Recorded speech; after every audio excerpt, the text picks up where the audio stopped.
So Apple Developer Conference, also known as WWDC, happened earlier this week. And today, we'll be going over all smart home and HomeKit related that was mentioned at the event.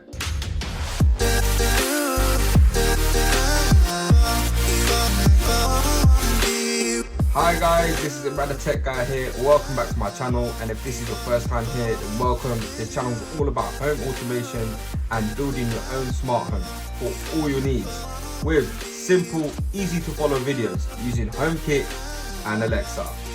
Now back to the video. First up, tvOS. Finally, with the new update, you can now control your Apple TV using your HomePod, other than turning on and turning off. Ask your HomePod to play a show or a movie and your Apple TV should play back that content.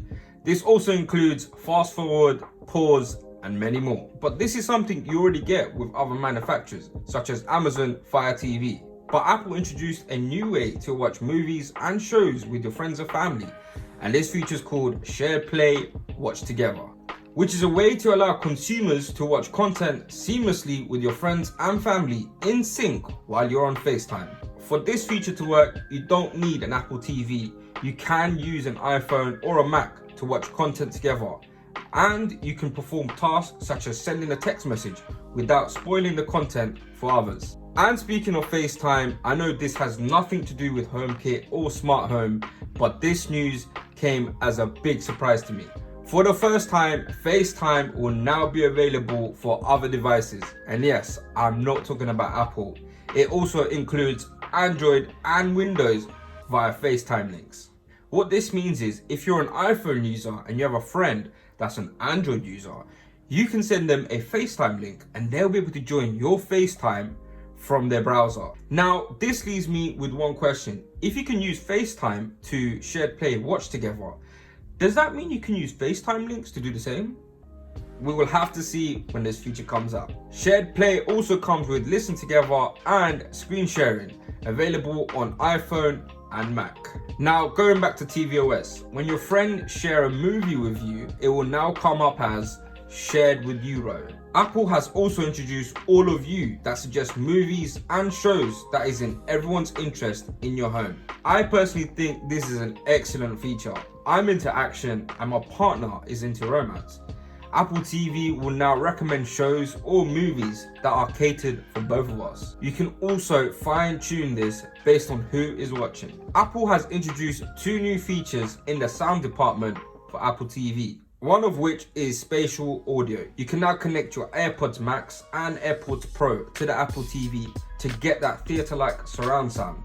Now with spatial audio, the sound will move around you, above you, and behind you. The other feature they have added is you can now connect your HomePod Mini to the Apple TV as default speakers. Speaking of HomePod Mini, Apple will introduce lossless audio later on this year and add voice recognition, giving all users in your home a more personalized experience. So everyone in your home can now send their own text message, set their own reminders, and many more.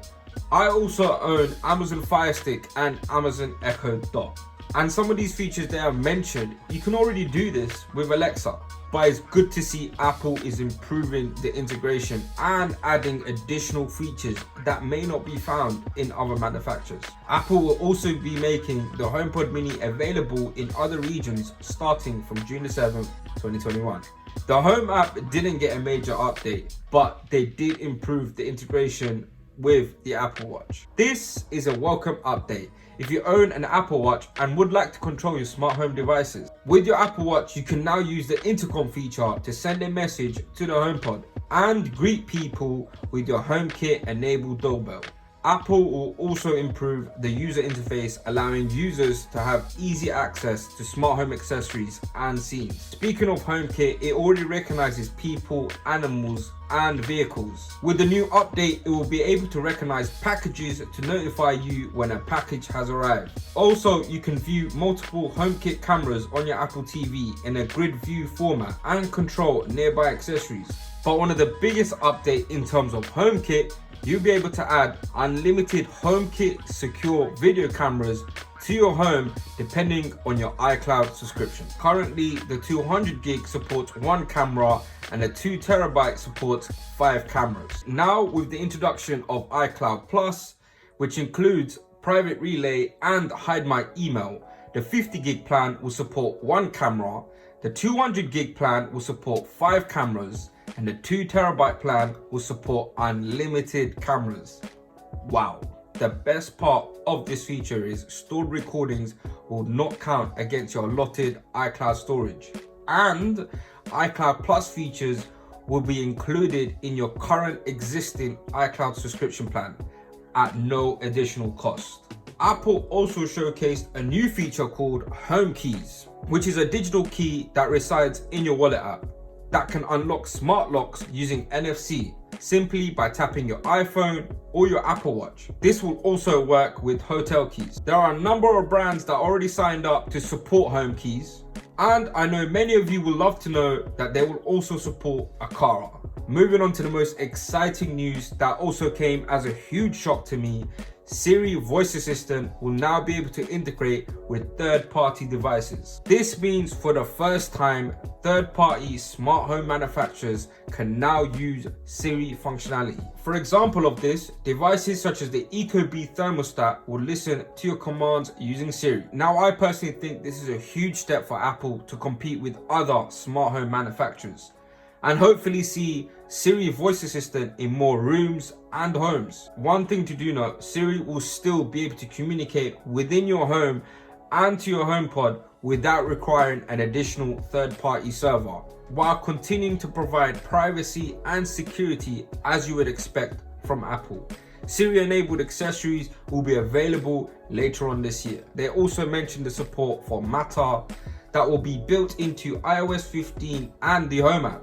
Matter, previously known as Project Chip or Connected Home over IP, is an alliance between companies that are in the smart home industry. This includes Apple, Google, Amazon, and many more to develop a smart home standard. Now, what this means is, as a HomeKit user, you can now use Matter-enabled device as well as your HomeKit devices. I will be doing videos on Matter as this is still relatively new, and I'll be testing out Matter-enabled devices on HomeKit and Alexa. So make sure you subscribe to the channel to be notified if you haven't already done so you don't miss out on these videos. And that's the end of the video. Hopefully you found this week's video useful and maybe use some of these features in the future when it becomes available. I'm sure there'll be more news as soon as users use the betas.